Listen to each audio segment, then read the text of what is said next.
Good evening, wonderful children. It has been long since we had these lessons. I have been giving us some presentations, but today we're going to learn about a story that is very interesting in the Bible, and it's the story of Elisha. Remember, Elisha was a prophet, and he was a prophet who helped a widow. So this specific one is going to be about how Prophet Elisha helped a widow.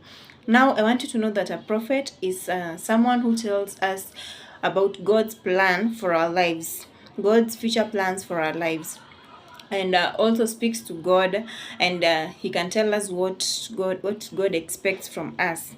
Now we're going to learn this from the book of 2 Kings chapter 4 verse 1 to 7, and the main topic we are going to learn, the main lesson, is that the Lord is my provider. So let us see how God provided for this poor widow, and know how God can provide in our lives. So we're going to learn about this in the book of 2 Kings chapter 4 verse 1 to 7. So just open your Bibles as we're going to read together. A good child is the one who reads the Bible, because the Bible identifies us children as God's chosen ones. Now we're going to read about the story of Elisha from that book. I'll start from verse 1. Now the wife of one of the sons of the prophets cried to Elisha, Your servant my husband is dead, and you know that your servant feared the Lord. But the creditor has come to take my 2 children to be his slaves. Now, I want us to read verse by verse as we explain. So, according to this story, we have this woman who was a widow, and a widow is someone whose husband died. So in this case, her husband had died, and this widow had 2 sons. So the husband left her with 2 sons. So according to this verse 1, it tells us that there was this man who had assisted her with some money, like she was indebted to this man. So that is why the Bible is identifying this man as the creditor. So but the creditor has come to take my 2 children to be his slaves. So this man, since the woman had his debt and was owing to him and could not be able to pay, because I started by saying she was a poor widow. So the man wanted to come and take her 2 sons as slaves. So let us continue reading and know what happened. In verse 2, and Elisha said to her, What shall I do for you? Tell me what you have in the house. And she said, Your servant has nothing in the house except a jar of oil. So the woman is telling Elisha, when Elisha asks her, Tell me what you have in the house, because basically this woman was asking for help. When you are owing someone, you are expected to pay this person. So when you don't have the ability to pay, you'll have to ask for help, right? So this is what this woman did. She went to Elisha the prophet and asked for help. Likewise, when believers have problems or issues, they go to their pastors and evangelists and reverends for help. So this woman told Elisha that I don't have anything. Like in the house, I don't have anything. You can just imagine she didn't have anything except for a jar of oil. She didn't have sugar. She didn't have flour. She didn't have anything. She didn't have rice. She only had a jar of oil. So Elisha told her, Go. Okay, let's read it first so that you may confirm it from the Bible.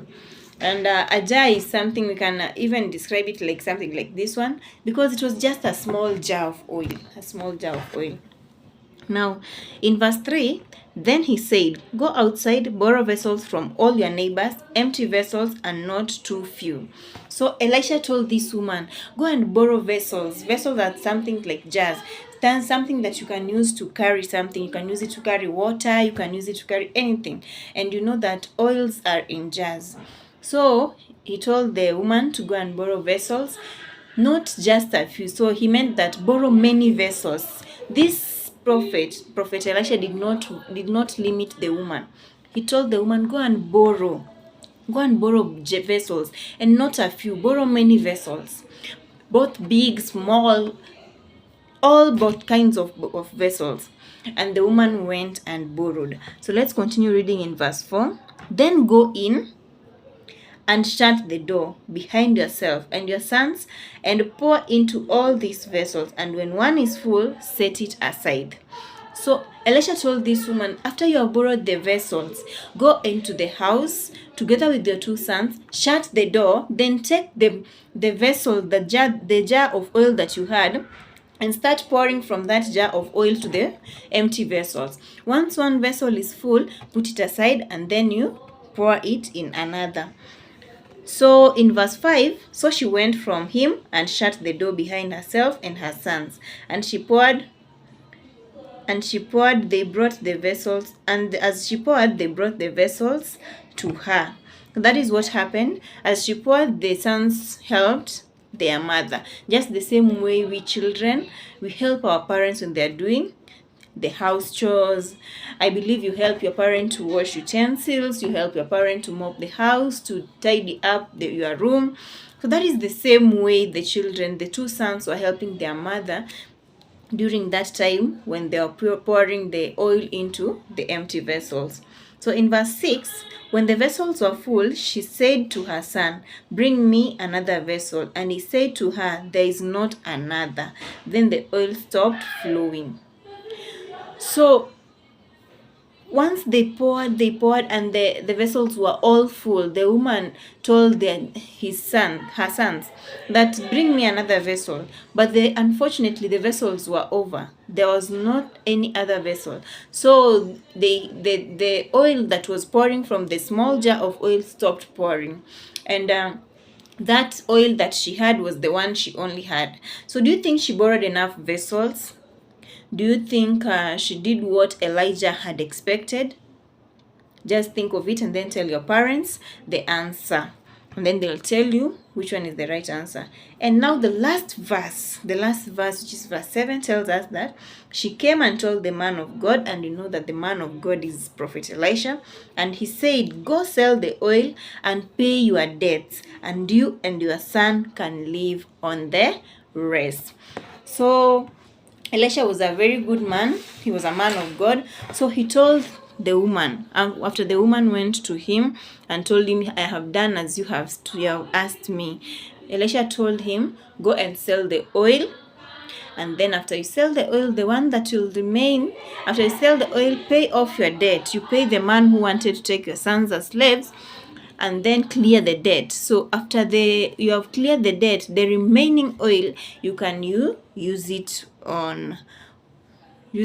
for you and your family. So that is how this woman survived. That is how she was able to pay her debt. And knowing that this woman went to Prophet Elisha, we realized that since Prophet Elisha was a man of God, it means that the woman knew that God would help him. And God helps us through people. So she went to Prophet Elisha, that Prophet Elisha may help him, and Prophet Elisha accepted for God to use him to help the woman. When we do miracles, when we pray for people and they get well, when we do things that are good, it is not us who have done them. It is God who does them in us. So we should let all the glory go back to God. And that is the same way we are learning today, that the Lord is my provider, not Elisha is my provider. It is the Lord is my provider, because the Lord used Elisha to provide for the woman who had two sons and was indebted to a certain man who wanted to take her sons, her sons as slaves.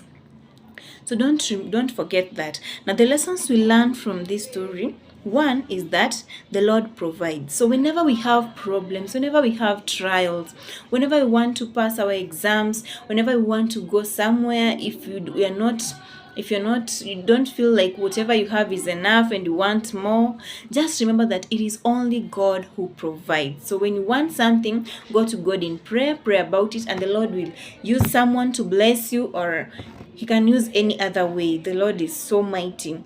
He's the provider.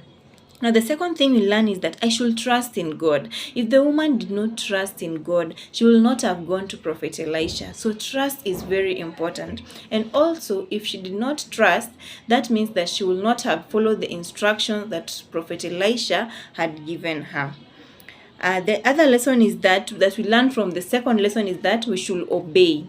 We should obey God's command.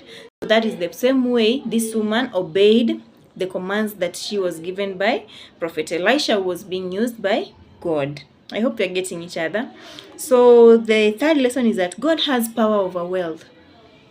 God has power over wealth. Our God is so mighty. He's so supernatural. He has power over wealth. Whatever we want, we can get it because it all belongs to God. And since God created us as special above all other creation, and He gave us all this to inherit, that means that we are the heirs of Christ. Now, let us also, the other thing that we also learn is that God works miracles. Our God really works miracles.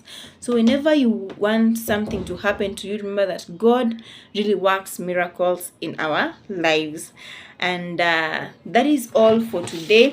But before I close this lesson, I want you to take down these questions and try to answer them. Just listen to the questions and try to answer them. So the first question is, what had the creditor threatened to do to the woman? What had the creditor threatened to do to the woman? So you try to answer. Then after you try to answer, you can play back the video and get the answer. The answer is, he had threatened the woman that he will take her 2 sons as slave if she didn't pay his debts.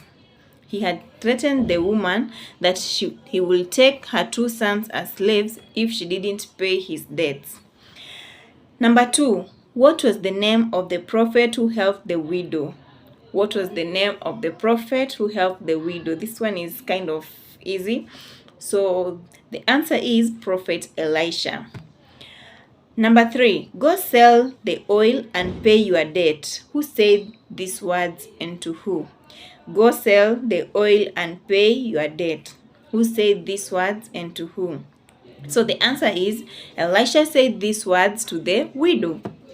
Number 4, explain how the widow filled the empty vessels with oil. Explain how the widow filled the empty vessels with oil. So the widow filled the empty vessels with oil from the small jar of oil, as instructed by Elisha. She filled the empty vessels with oil from the small jar of oil as instructed by Elisha. Now lastly, how did the woman demonstrate obedience? How did the woman demonstrate obedience? Try to answer and then you come back to the video and you'll find that the answer is she followed all the instructions given by Elisha. Before I say goodbye or good night, because it's evening, what I'll tell you is the memory verse from the book of Matthew 7:7, and it says, Matthew 7:7, and it says, ask and it shall be given unto you. Seek and you shall find. Knock and the door shall be opened unto you. That is all for today. Goodbye. I love you.